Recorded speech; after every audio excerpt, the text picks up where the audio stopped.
All right, so today we're going to actually be working mostly on the truck. I'll give you some updates about the 944, but basically progress has stalled a little bit on that because we bought a camper, a travel trailer that's potentially a little too big for the truck to pull, but it's well within the weight rating. So today, to make the towing experience a little bit better, I'm going to be installing this load leveling rear airbags from Airlift on the rear of the truck. Should be pretty easy and straightforward.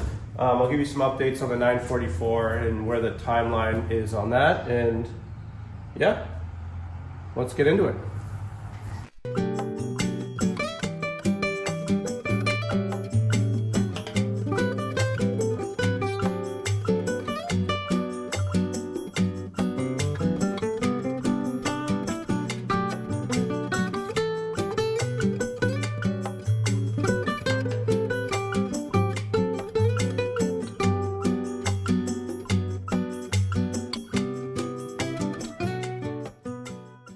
So what we have here is the 1000 HD rear load leveling airbag kit from Airlift.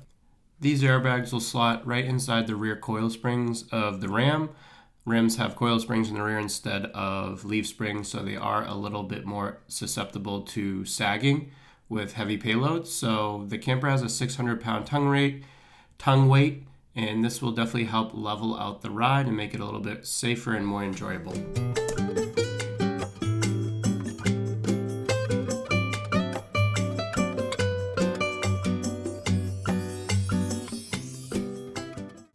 So my audio was not recording, obviously, for the first half of this episode, so I'll do some VO and talk you through what's going on. So here I'm just marking the orientation of the springs in the perches so that I can get everything back together in the same spot.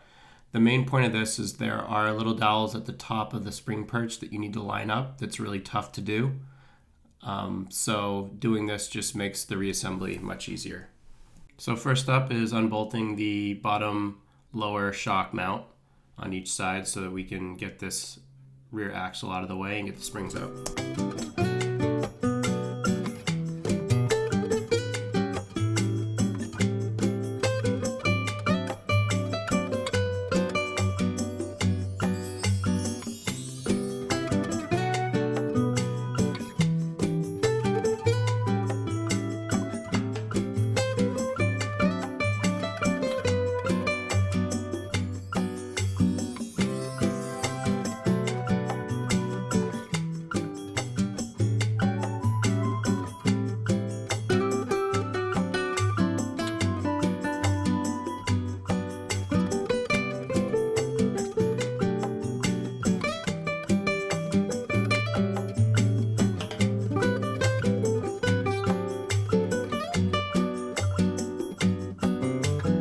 So now there's just a small retaining bracket that holds the brake line up out of the way that I want to unbolt just so that we don't damage any of the lines. This is all outlined in the instructions from Airlift as well.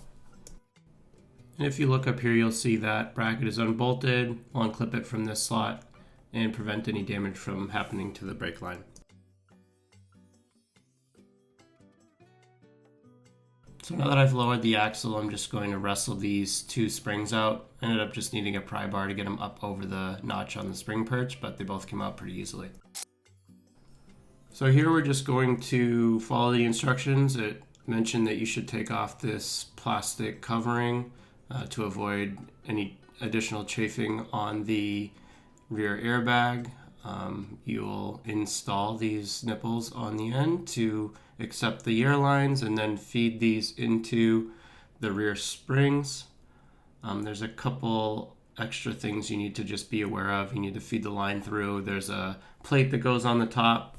I found that squeezing all the air out made this a lot easier. There is a little bit of air in them when they're in the box. Put everything together, put the perch back on, and put the retaining clips on the hose, or the hose clips, to prevent the hoses from popping off. And then we'll feed the line right up through the top spring perch so that we can put the springs back in.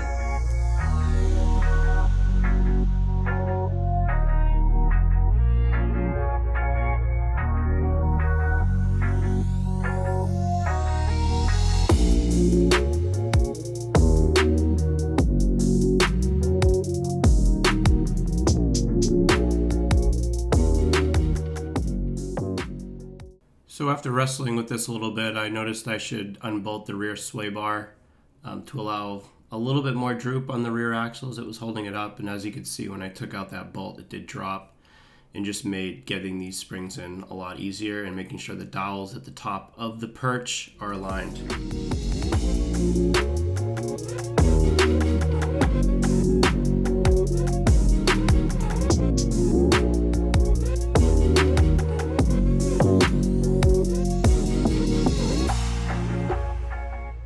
So now that we got this spring in, I left the whole roll of line attached to this so that I can make sure I don't cut it too short or too long and waste it. But I did run it up over the perch. I'm planning on running the fill up in the gas door so it's hidden. So I will route this air line over to the driver's side loosely and then get the other spring installed and then continue with the plumbing. Here I'm going to get into a very powerful stance as I ponder how to run this line appropriately.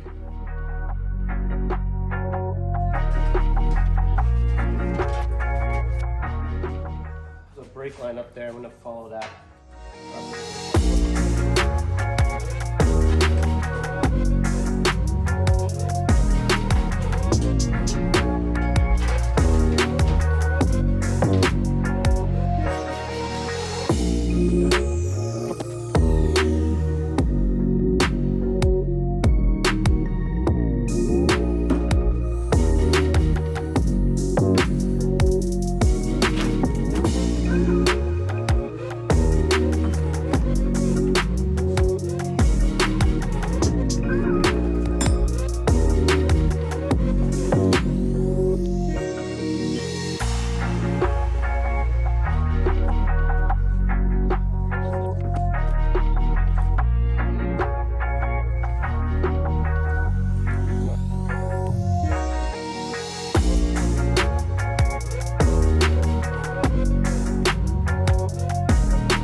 Alright, we got that other line ready to go here. Make sure that's out of the way.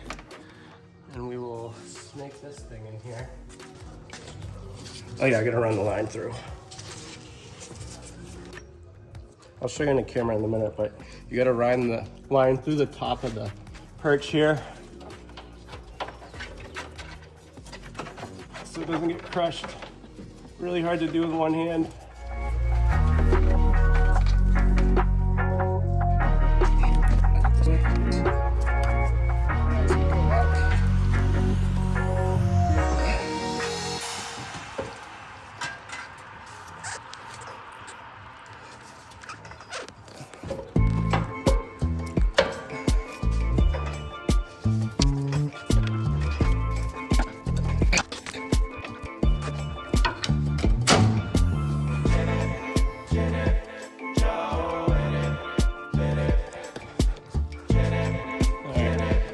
Got to make sure the dowels are lined up on the top. But look, you run the wire up through the perch. The perch is right here.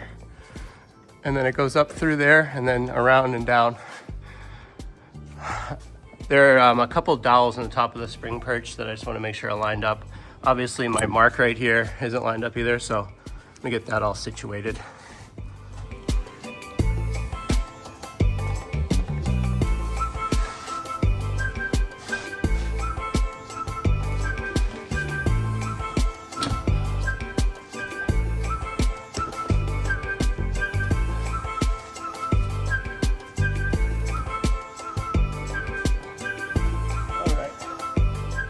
Now we'll put the rear end back together and do the plumbing.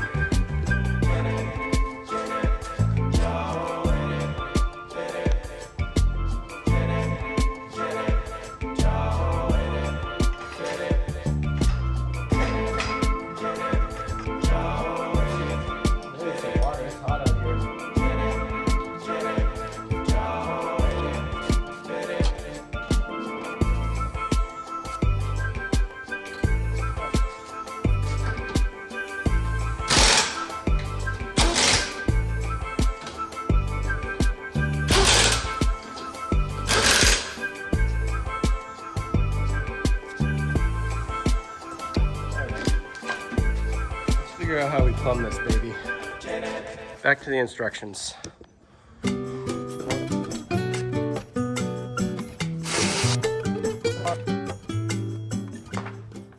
yeah, we're going to tee this, and then we'll find a home for the rest. So very simple, just one little tee fitting. We'll tee it here with this first one we ran. Get a clamp. So don't forget that on.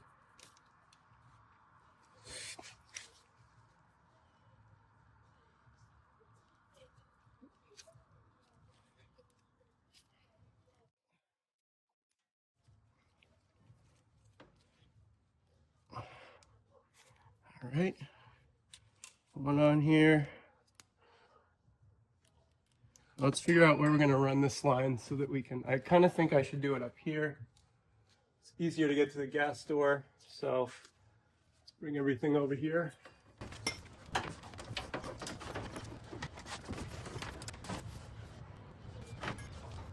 think I might tee it, put it right on that bracket right there where that plug is, and run the line up to the top from there. So let's cut everything down to size.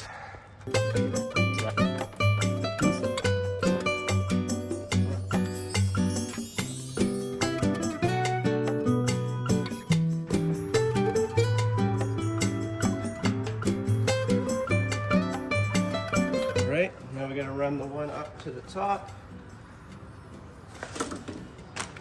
Yeah, let's get the shocks back in and then run this from the top down and see how much we need. So got to put the bottom of the shocks in now. We'll lower this.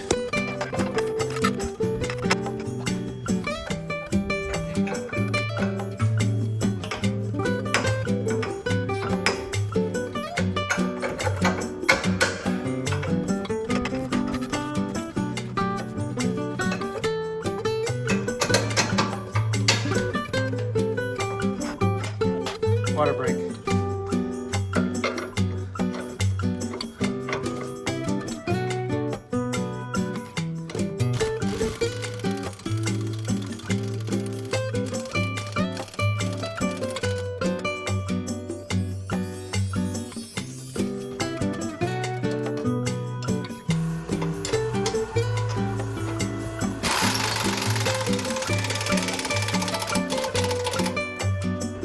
All right, so now we have both bags in. The lines loosely run, except for the final one that goes up top. So right now what I'm gonna do is lower this, find a spot for the fill-up valve in the gas door, and we'll run the line down here and attach everything up and give it a shot. So I didn't film it, unfortunately, I forgot to hit record, but I drilled a hole up here, which is where the Schrader valve is gonna run through. I'm gonna feed it up through the rear, screw it in here, and then that's where I'll be able to fill up the air. So right now I'm just putting together the fill-up valve here on the table, so we'll see. I think I decided I'm gonna use some wire to feed it up to the bottom because it's gonna be really hard to do this blind.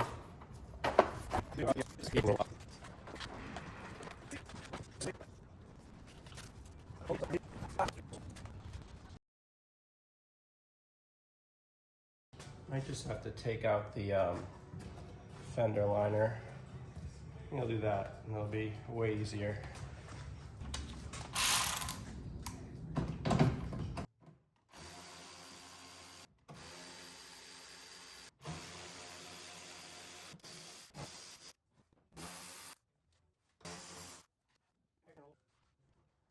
Couple push pins in there. Put these Husky liners on after I got the truck to hopefully preserve the underside from getting a little rusty. These are not factory. Oh.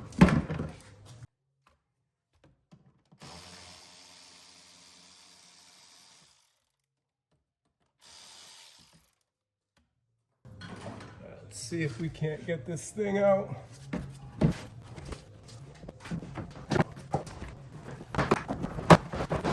There we go.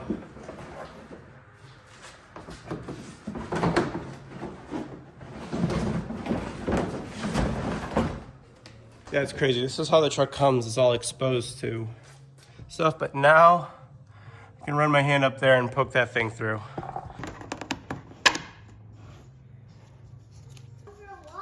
Going for a walk? Yeah.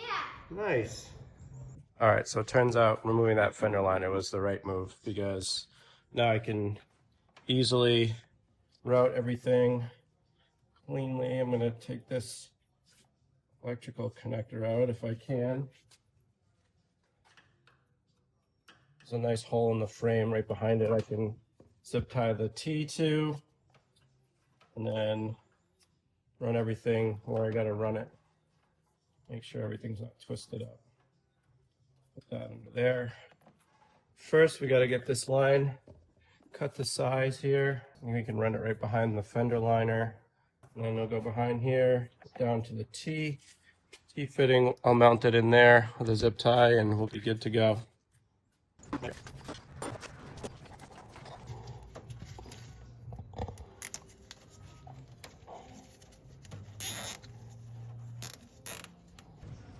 All right, got it in, push pins in.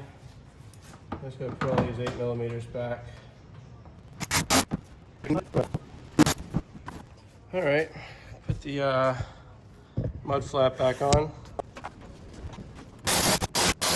All right, and last we will, actually let's test this out, see what happens. All right, so let's see if this holds air. Try this style.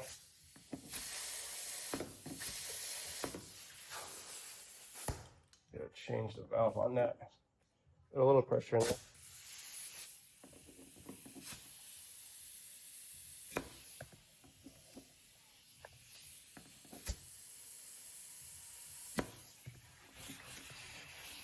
All right, we've got about 30 pounds in there. Let that ride and see. We'll take it for a test ride and see what goes on.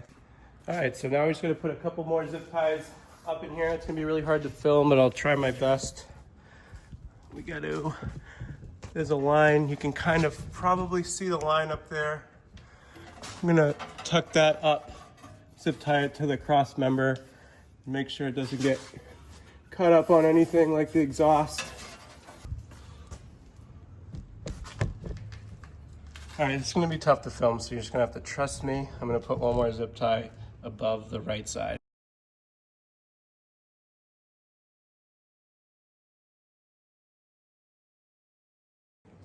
All right, we're gonna go do a test drive, see how we do. Gotta squeeze in here very tight to get it on the lift.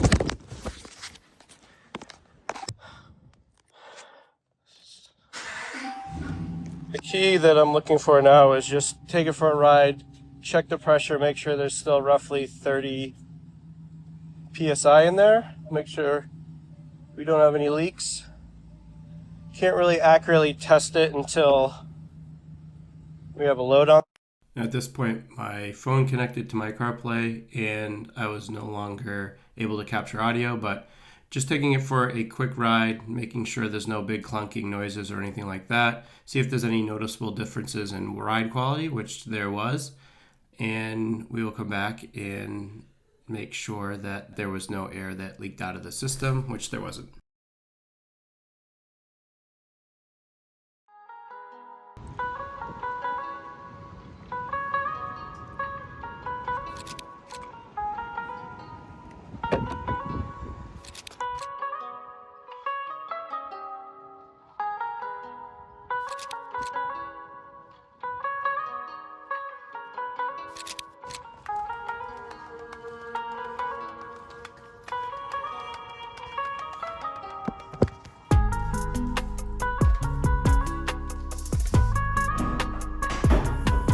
All right, so updates on the Porsche.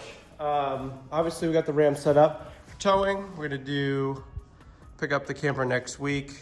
Again, the total towing capacity of this truck is about 2,000 pounds more than the camper weighs, but it's long, probably a little bit too big for a half-ton, but we'll do whatever we can to make that a little bit safer. We're only gonna camp 2 to 3 times a year, and I like the size of this truck versus a 3/4 ton. So that's what we're running for now, and that's what I have. As for the Porsche, again, no big updates. I do need to do a master cylinder. My brake pedal is acting weird, especially now that it's warming up. So I'm pretty sure that it needs a master cylinder. So I think that will probably be the next video that we do. As you can see, the engine and all the parts are still here. We're about to bring it to the shop, and we found this good deal on the camper. Been doing it since I was a kid, and we think it'll be fun for the family and the kids. So that's where the money went for there. But this is next on the list. We'll get this out probably in a month, and we can start putting everything back together. Trying to think of what else we're waiting for. We have all the parts, it just needs to be machined. And then while it's at the machine shop, I'll order all the maintenance parts, and hopefully in a month or two, we'll be reassembling that and then get on to pulling that engine. I do need to also do brakes on this. These are very old and it needs new tires. So lots of fun little upgrades coming for the Porsche. Thanks for sitting with me on the Ram.